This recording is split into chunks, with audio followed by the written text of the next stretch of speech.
We are discussing how to use community dialogue and art in the fight against sexual and gender-based violence, specifically femicide, with Thayu Kilili. She's in studio with us. She'll be speaking to us about her work and how to basically take the conversation about femicide from a boardroom task force, abstract thing, to bring it from the community up, right? From a community level. Thank you so much for joining us, Thayu. Thank you. Thank you for having me. It's good to have you in studio. Yeah. Karibu. Before anything else, we usually have a quote of the day that Jano will share with you. All right. So Janet will share, say what it speaks to you, if it resonates or not. Yeah. Okay, cool. So the quote today is by Ngozi Okonjo-Iweala, who is World Trade Organization Director General. And in 2019, she said, "The collapse of systems is never sudden. It happens slowly when care is replaced by convenience." Oh, that's a deep one. Yeah. So what I think about it? Yeah. I think systems are important, yeah. But also, that quote assumes that the systems were there and then convenience came. So, yeah, so for me it would be, the systems there first before the convenience came.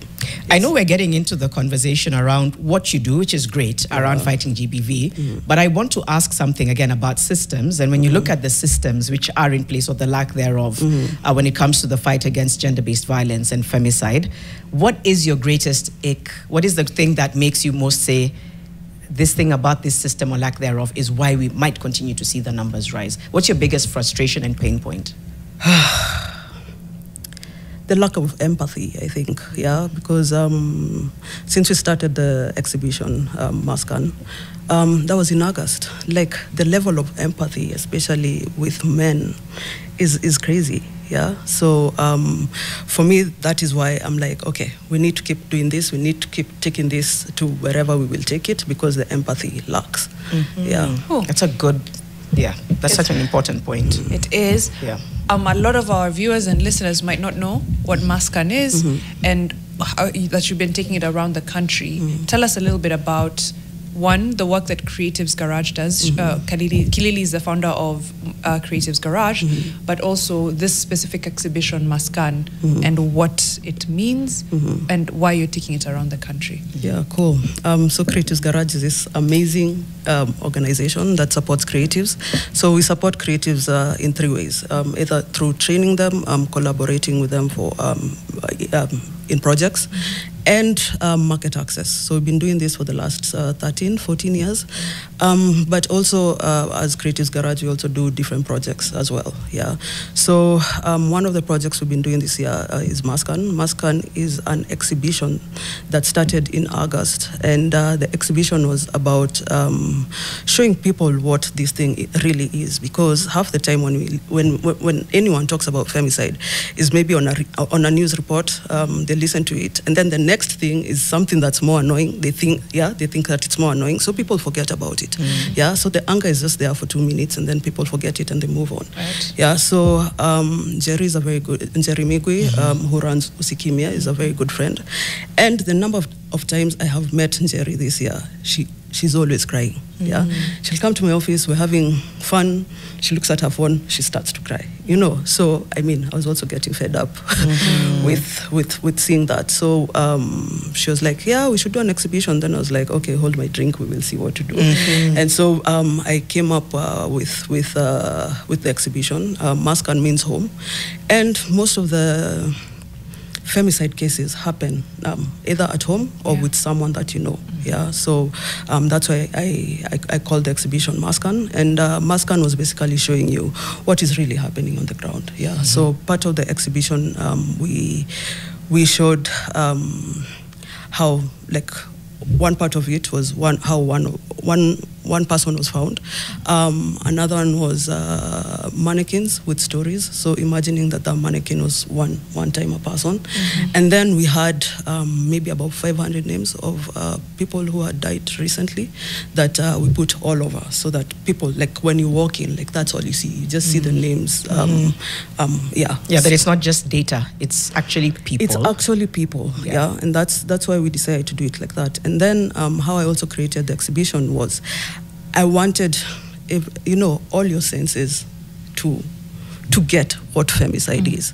So we played with sound, we played with smell, yeah, because I wanted, by the time you get out of there, you know how it smells, you know how it tastes, you know how all this is. So when people would walk in, like, and the interesting thing, when every time we've done Maskan, like even the first day when we did it, like, I didn't expect the level of silence that would be in the room, because people walked in, maybe the first group of people that walked in were maybe about 50, 70 people, and it was pin drop silence, you know, like when they walked in and when they realized like what femicide looks like, then, you know, I didn't expect that level of silence.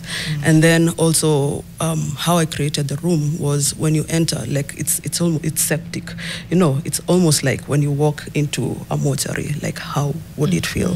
But I used also white, like white was the primary color of the exhibition, to show the purity of all these women that were killed. And I mean, they didn't deserve to die. Yeah.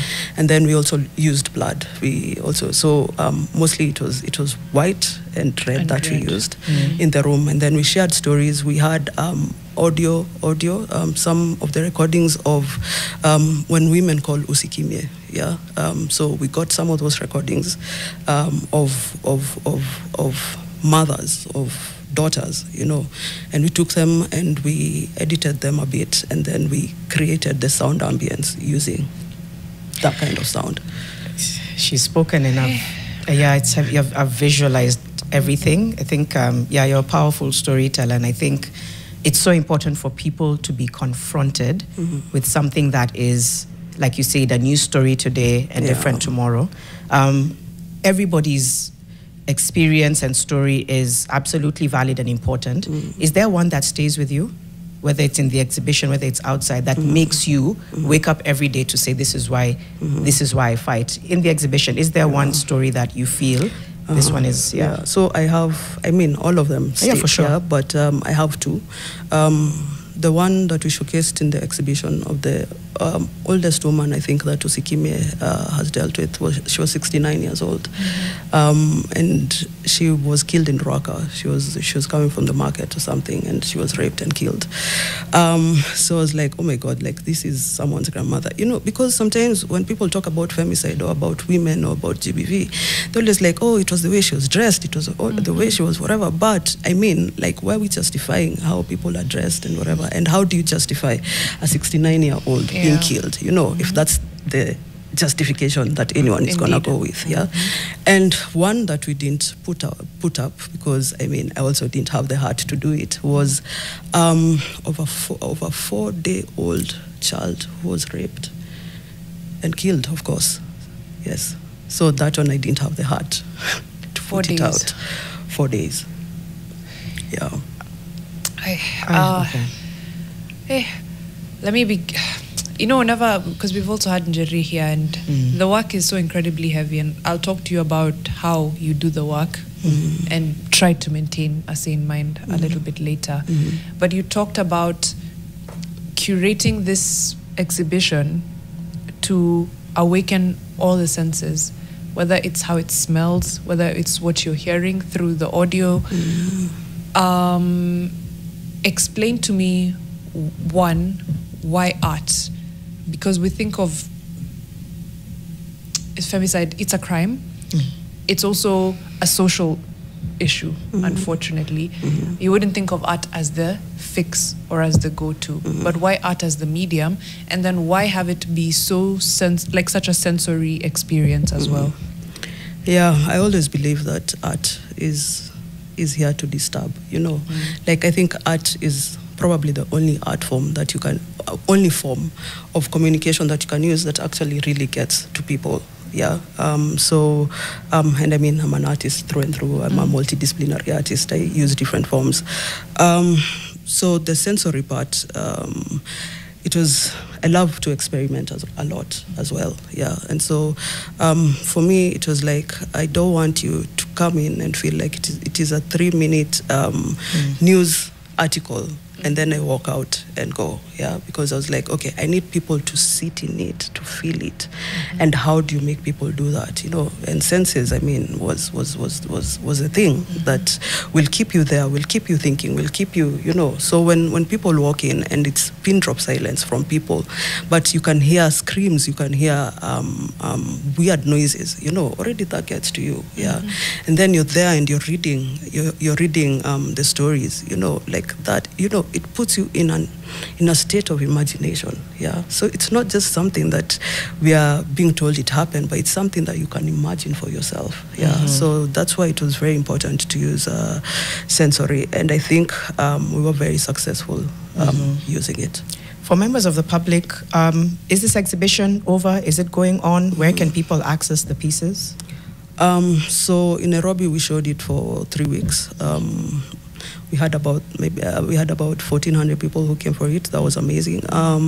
We've gone to Kisumu.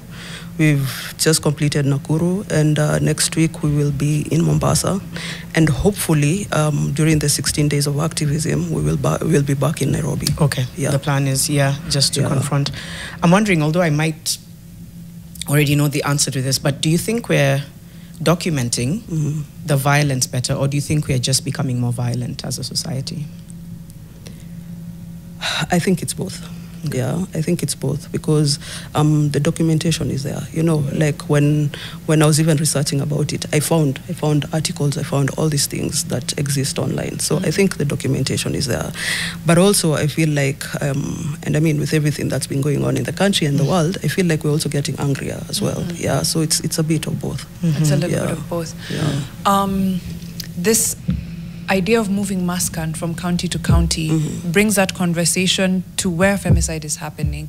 And again, like I said in the intro, sometimes we think of it as something that's removed from us because you don't, and if you've not suffered that kind of loss close to you, you may be removed. And you think of it as something that the task force is dealing with in Nairobi.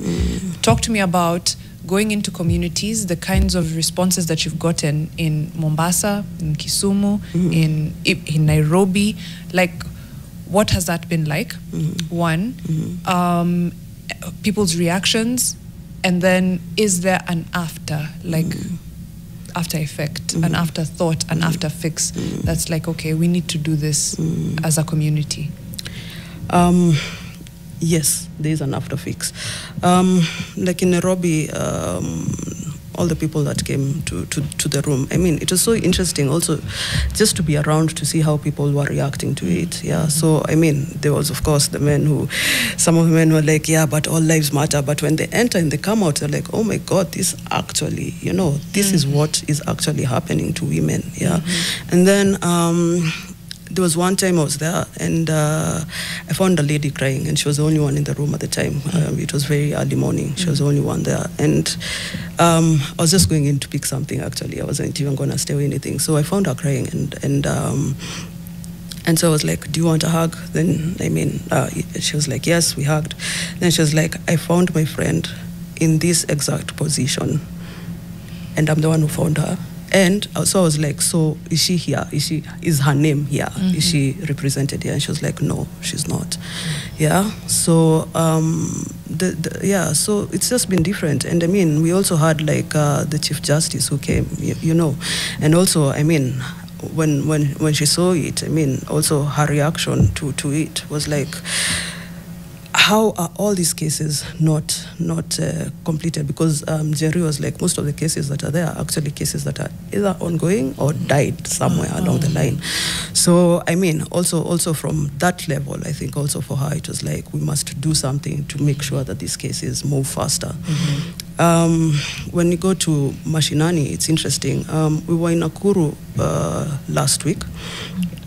And I found Nakuru so interesting. So first of all, where we put up the exhibition was in the municipal town hall. So this means that a lot of government people would see it. And it was deliberate to just see how to reach them. Because also when we were in Nairobi, some of them were like, yes, we'll come, we won't come, or whatever. And some of them were like, if there's no photo op with journalists there, then we're not coming. Wow. So we're like, okay, then then we will come to you guys. Oh, yeah. So we went, in Nakuru was interesting because, it was in the hall. And I kid you not, like, there were cops, there were all these guys, and they would come to the door, they would hear the sound and run away. Yeah, and I'm like, you're the first responders. Why are you running away? And they're like, we just can't be here. So I found that very interesting, that most people came to the door and not inside. Yeah, the most in people Nakuru. in Nakuru. Yeah. So that was interesting. In Kisumu, Kisumu was also amazing because we also had a lot of people who work in the CSO space, in the NGO space. So we had a lot of those, and and of course the public as well. And people would come and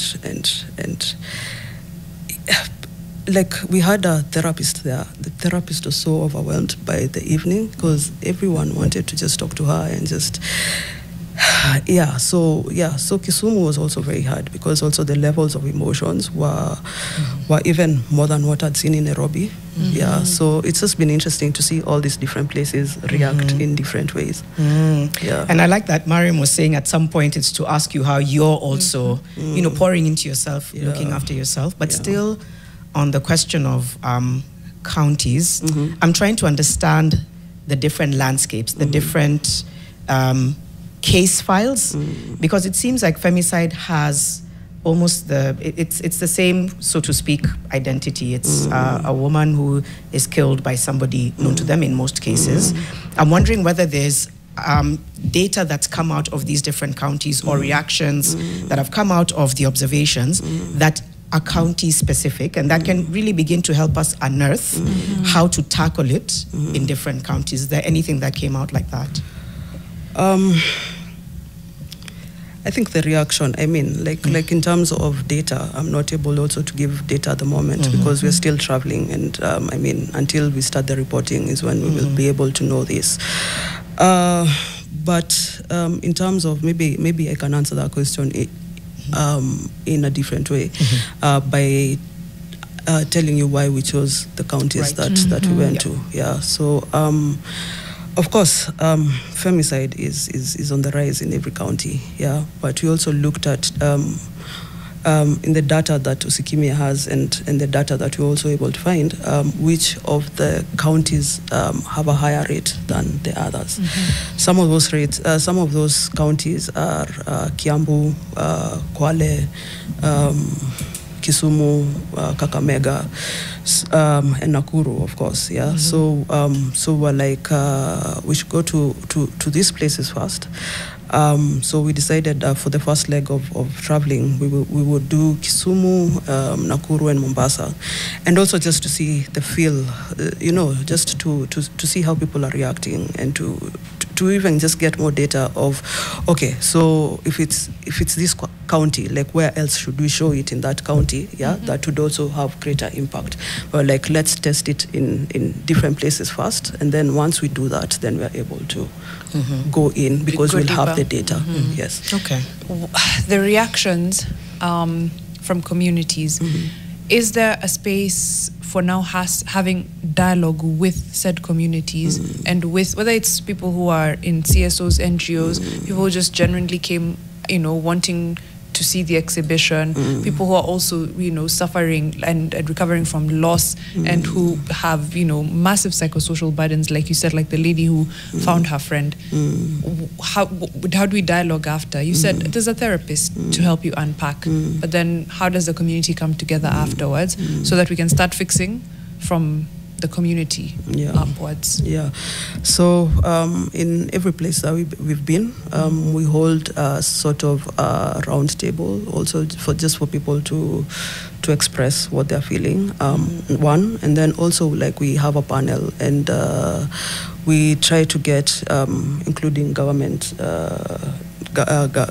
bodies like in Nakuru and Kisumu, we had the CEC of gender in both. Yeah, we also get like we've also had chiefs in those meetings, and everyone just sits there and they talk, from a CSO perspective, from a chief perspective, from a CEC perspective, and then of course from our perspective as well. So we are able to have those dialogues with people, and a lot has been said, but we also hope that a lot will be followed up. Yeah, because I mean, sometimes you go for these meetings and they say we will, but nothing ever happens. So yeah.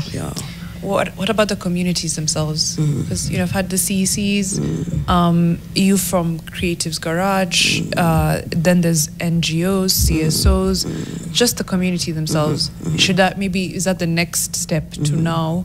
Whether it's barazas, whether it's going into social halls, whether it's doing concerts on something on public awareness, what's the other fix for mainstreaming these conversations?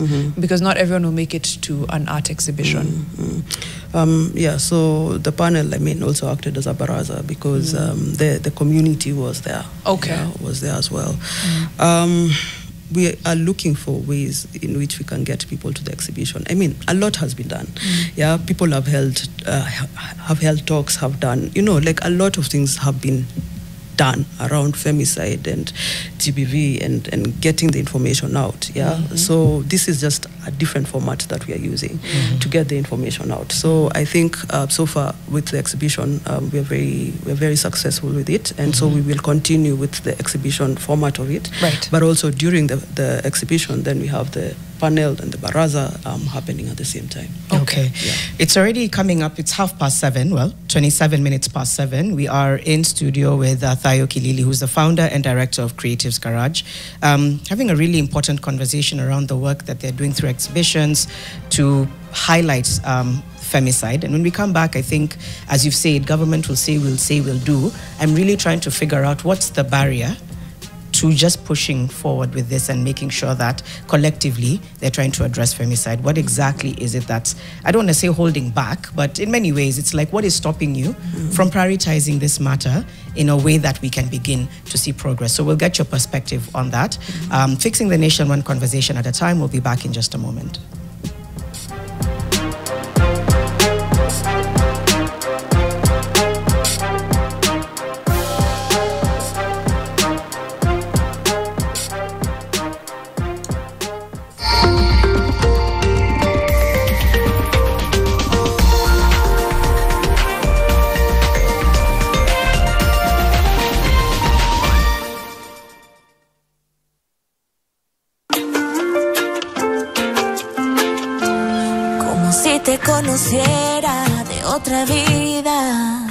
Renewed Molfix is now even more absorbent with double-layered upper surface. Only 20 Kenya shillings, single-piece Molfix at your duka.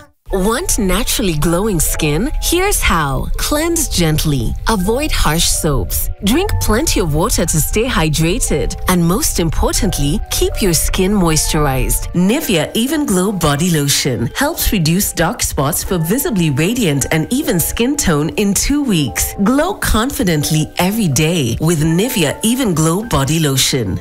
Skin is for celebrating my shade of beautiful. Nivea is for skin. Kote nchini mbele tuendelee,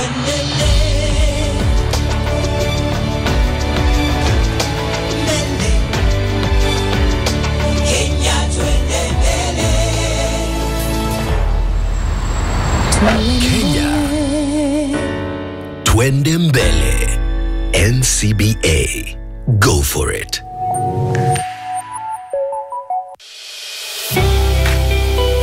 Ladies and gentlemen, at the Nation Media Group, we are committed to amplifying women voices, telling their stories authentically and challenging the narratives that perpetuate inequality. We have shifted from storytelling to story shaping. The stories, ladies and gentlemen, have made a real difference. They have prompted government interventions, increased visibility for women issues, and amplified national debate around topics such as gender-based violence, female genital mutilation, economic empowerment, and women career path development. We curated this intergenerational summit as a platform to advance women's rights and gender equality.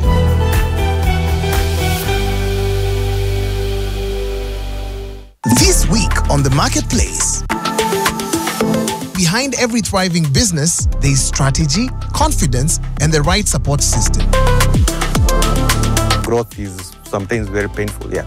Number one, start small, be patient, be resilient, approach Coop Bank. They are very friendly, customer service, and through patience and through perseverance and consistency, which is very important, I think they'll be able to grow slowly by slowly. From Andrew's story, one thing is clear. Having the right financial partner can make all the difference.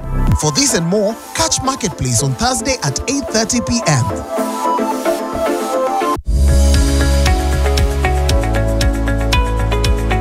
AI is the future. There will be no future without AI. AI will define everything we do in our lives, from education to work to health to defense. Data centers are really the backbone of AI. We are seeing new chips and new AI requirements. We have to make sure that our data centers and our networks are equipped to handle that amount of data, are equipped to house those latest technology GPUs. In our economies in Africa, the financial sector has been doing extremely well, right? Because obviously there is a large population that needs to have access to capital, access to investment. And from that perspective, this industry has the means, right, to invest in technology, because technology can make their businesses more efficient.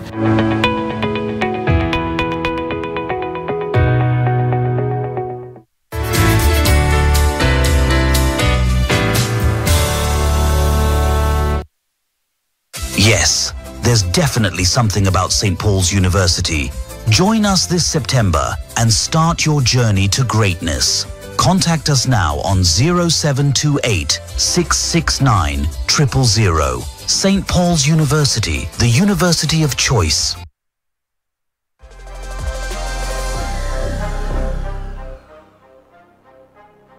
Ndio barabara itoke Mandera, ikuje Ramo, ikuje Gari, ikuje Elwak, ikuje Kobo, ikuje pale Kotulo, ikuje Tarbaj, ipitie hapa Wajia, iende Samatar, itaremuke Modogashe, ifike Isiolo, iende Nairobi.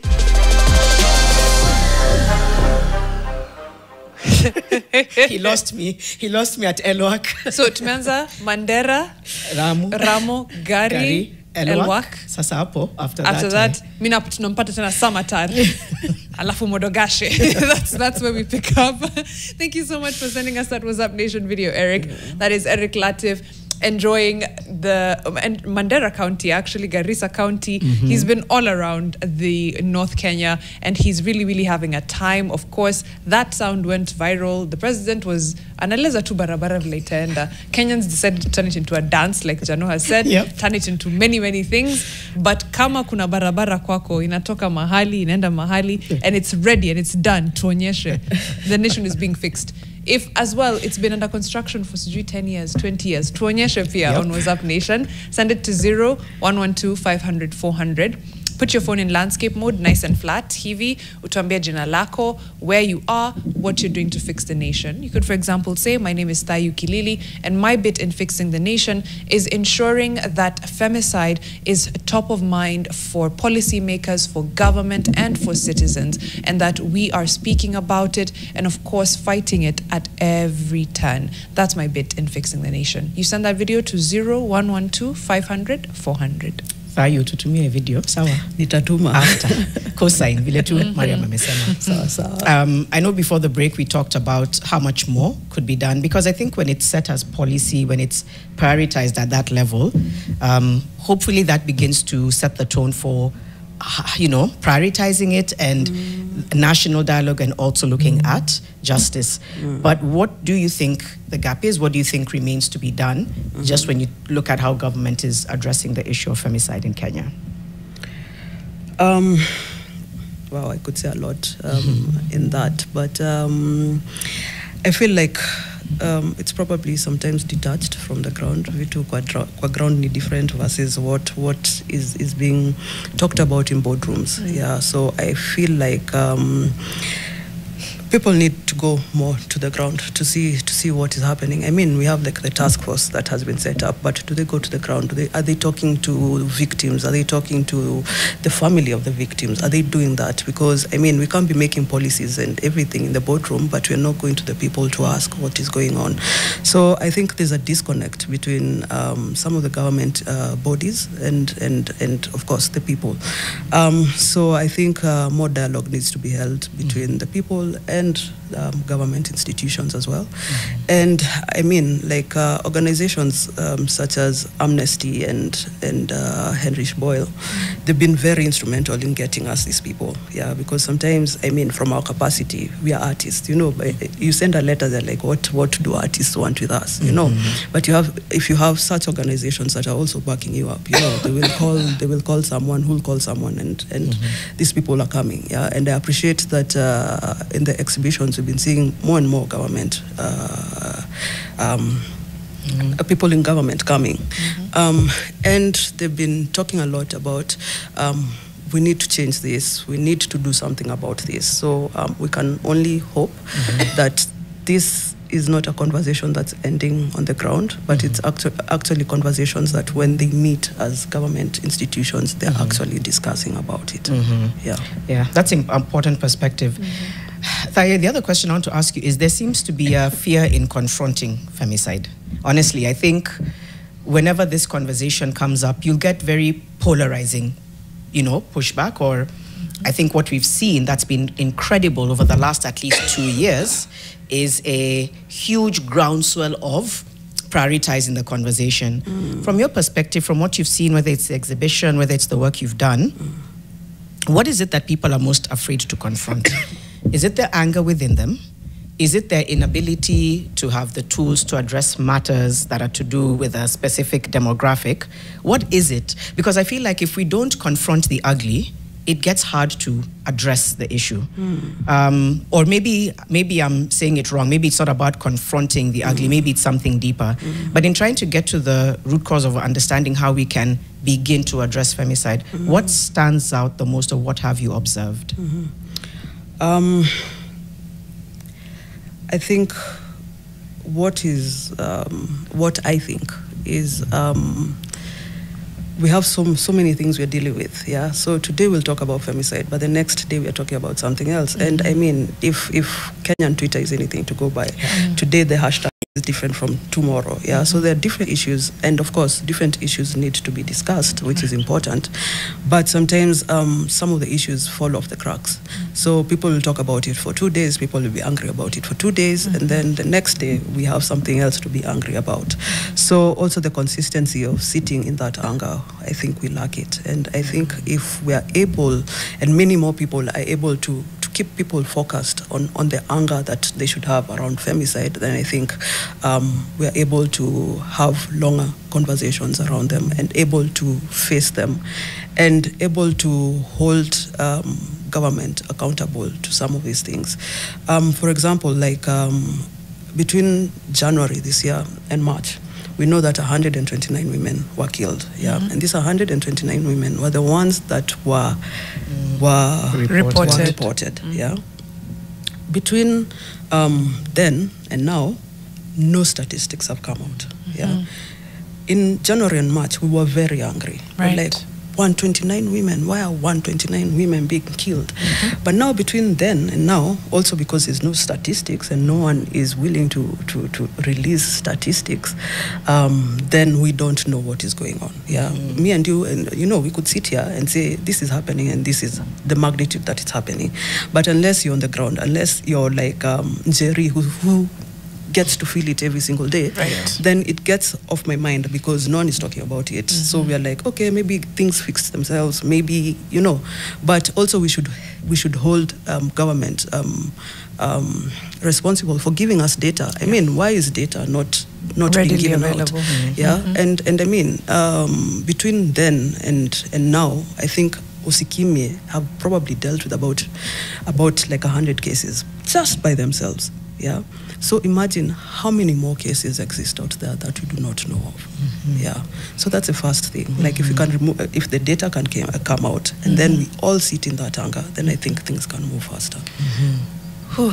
The data, I think, would be validating of how big the problem is, and sometimes that's the problem. You know, you can't, numbers don't lie, right? And when they're right in front of you, you have no option but to confront the issue. Yeah. There's been a push to have femicide recognized as a crime separately, legally, on its own, outside of murder. Yeah.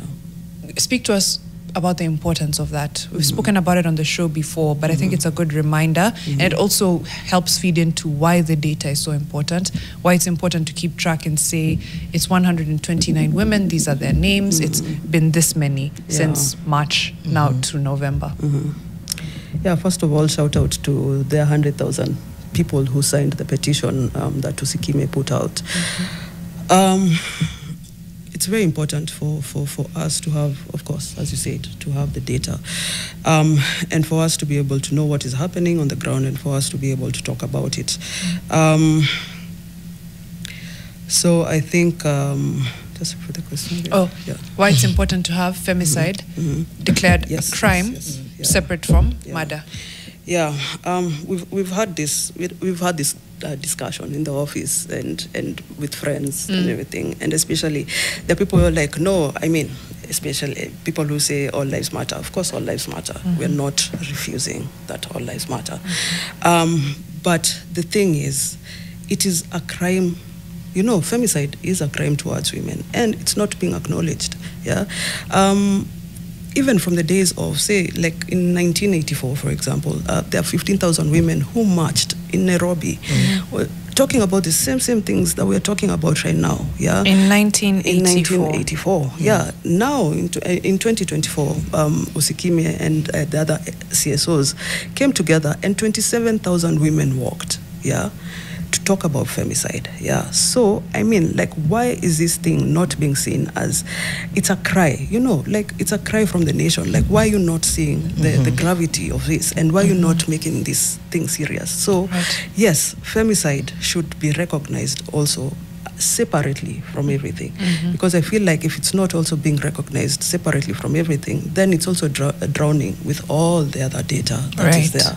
Yeah, I think that data part is incredibly important, because like you've said, it's drowning in all the other data, because if you look through, if you're going through OBs or you're going through statistics from police stations and from the DCI, it'll just read murder. So you're not able to tell the extent, and you're not able then to form policy, you're not able to push back, you're not able to say this is as big a problem. I think it's incredibly important that that petition goes through, but we'll continue threading on it. But you've also spoken to the community engagement part. Now, the art part is, you decided to create an exhibition along with Usikimia.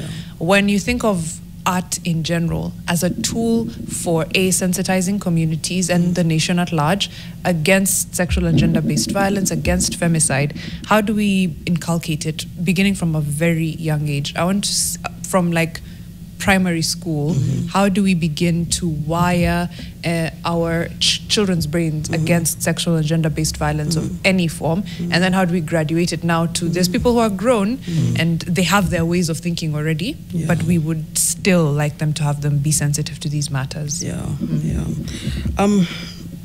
We've seen children come for the exhibition. Of course, when we feel that they're very young, then we don't allow them in. But how young is very young? Like 4, you know, like 4, 3. Yeah. So those ones you say they're too young. They're too young. But from 7, 8, 9, 10. Yeah. Because I feel like, I mean, why are we hiding this from the kids? I mean, we shelter them and we're not showing them what it is. Yeah. We are also making this thing bigger than it should be, because I feel like when we talk to our kids about it, when we show them what is going on in the ground, then they also start to appreciate that, this is happening in the ground, and also how do I use my voice? Most kids, I mean, what they will do is what?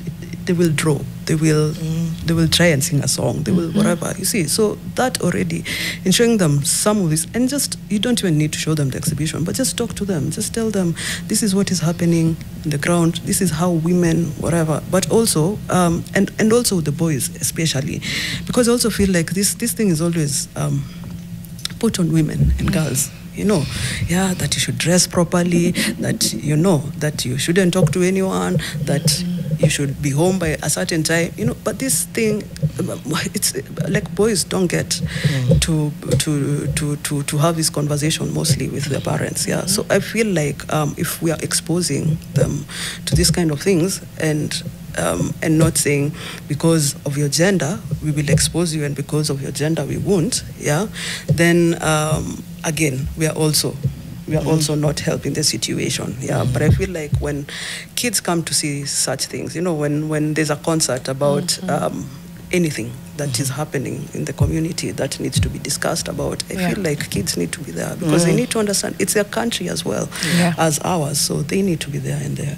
Thinking of them as human beings, small but human beings, as opposed to the African way, which is like to be seen and not to be heard. It also allows them to spot patterns and you know what I mean, because I think if they understand when something is presented this way, when somebody says this, it sets a dangerous precedent.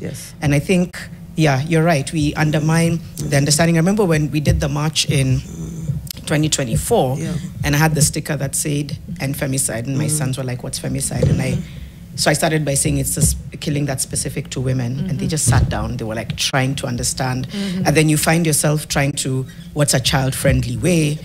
But I think also don't overthink it and just say, because you're right, they'll be exposed to it anyway. There's a lot of very dangerous things they're being exposed to online, and you can see a very targeted way of grooming boys and girls, but especially boys, to be dangerous and to be hateful towards girls and women, starting as early as 8 years old. So I think if you talk to them, you also spot. They can say, hey, this YouTuber said this. I remember you said ABCD. Is this the same thing? We're assuming they're not internalizing things. They are. The kind of toxicity kids are internalizing and normalizing. They're like, oh, I guess this is how we treat girls and women. So I think it's important to confront them. Very early on. And just to give an example, like when like my daughter came several times, and I was actually just about to ask you if your daughter has seen Maskan. Yes, several times, and even Mombasa, she'll be coming to see it as well. When she saw it, of course, she was disgusted by the whole thing. But what happened was, it's very interesting. That same week, she went to school, and one of the male teachers was talking to them. I mean, there were like a few boys and girls, and this male teacher says, girls shouldn't, it was something like, girls shouldn't do something. I can't remember even what it was, because I was even angry to listen to it, you know. And the beautiful thing about it is my daughter called out the teacher and was like, this, what you're saying is wrong. This is not what should be happening, you know. And so also when you get the kids to come, then they share it with other kids, you know, and they know when anyone is talking negatively about some things, they're able to stand and say, as a matter of fact, this is what is happening, and there's data to prove it. I like that. They become ambassadors in their communities, in their classrooms, in their play groups, in their everything, and that's how you push that conversation forward. I'm thinking, how do we make sure that the efforts are sustained beyond something tangible, beyond the efforts of Njeri and Thayu and you know, actors, whether they're from a foundation and things like that, because I'm looking at, we've discussed the structural things and it doesn't seem like there's much push. It's reactive, right? It's, oh gosh, we have a spike in femicides, or there's femicide that is louder than others, and I'm using that in quotes very loosely, but cases that make headlines, and then we react. How do we sustain something long term and to make sure that we get to a point where we are as close to zero as possible when it comes to femicide? first of all, I mean, like policies, like Usikime, after they got their 100,000 signatures, they're able to draft a policy and table it. Hopefully they'll get a sponsor to table it. We don't know, yeah.